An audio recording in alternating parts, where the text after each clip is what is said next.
On vient ici pour une raison majeure, c'est l'entraînement maritime. Pourquoi on a besoin de s'entraîner au-dessus de l'eau?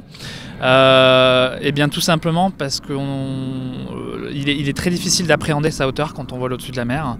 Donc ça demande une utilisation des instruments un peu accrue. On n'a plus nos repères sol également pour se positionner les uns par rapport aux autres. Donc il faut raisonner avec une synchronisation à la radio, au chronomètre. Donc c'est un vol qui paraît anodin mais qui est tout à fait différent au-dessus de la mer. Et on a besoin de s'y entraîner puisqu'on fait un certain nombre de démonstrations sur la côte pendant l'été pour rencontrer le plus grand nombre de Français possible.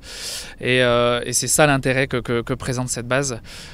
C'est vraiment une mise en condition opérationnelle, comme elle le fait pour les autres escadrons de chasse avant qu'ils partent en opération extérieure. Et bien nous c'est pareil, notre opération c'est d'aller à la rencontre des Français pendant la saison estivale. Et on fait le dernier stade de notre préparation ici à Solenzara, dans ce site qui est remarquable et qui présente tous les avantages à la fois techniques, logistiques et opérationnels pour réaliser cette mission et cet entraînement. Il faut être pilote de chasse, chef de patrouille, justifié d'au moins 1500 heures de vol et ensuite être volontaire évidemment, déposer un dossier. Et la particularité de notre équipe, c'est que ça fonctionne par cooptation, c'est-à-dire que ce sont les propres personnes en place au sein de la patrouille qui choisissent leurs successeurs. Donc on passe une journée avec eux, on fait une sorte de vie ma vie. On n'est pas du tout testé techniquement, ça c'est une particularité que les gens ne comprennent pas toujours. Qui surprend parfois les gens. On est juste, on va dire, jaugé sur le plan humain, puisqu'on est une équipe qui vit avec une grande promiscuité, et donc ce qui compte c'est avant tout de s'entendre. Donc la sélection est surtout basée sur le relationnel et l'humain, plus que sur la technicité, puisque tous les pilotes de chasse de l'armée de l'air qui justifient les 1500 heures de vol peuvent tout à fait réaliser ce qu'on fait dans le ciel. Donc c'est surtout un plan relationnel. Alors ça dure en moyenne 3 ans. Le leader est choisi pour 2 ans, donc il fait une année de charognard, une année de leader. Certains équipiers font 3 ans et certains font une 4e année de remplaçant. Mais c'est en général le maximum. Après ça varie un petit peu en fonction parfois des tournées, mais la moyenne est à 3 ans. La musique c'est notre briefing avant vol tout simplement. C'est une mentalisation de ce que l'on va effectuer dans le ciel quelques minutes plus tard.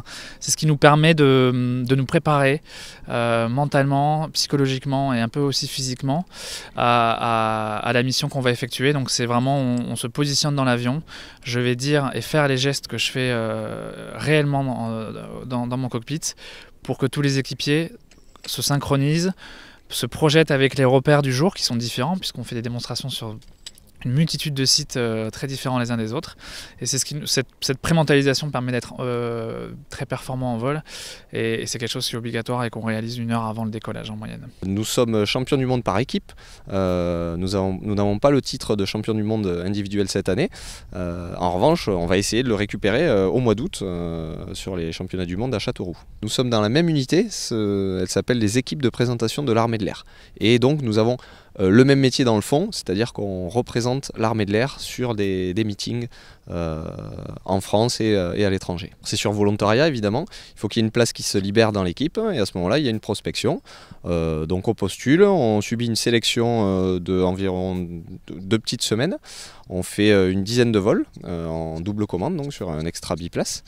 Et à la suite de ça, si ça match techniquement et puis humainement, eh bien on est pris.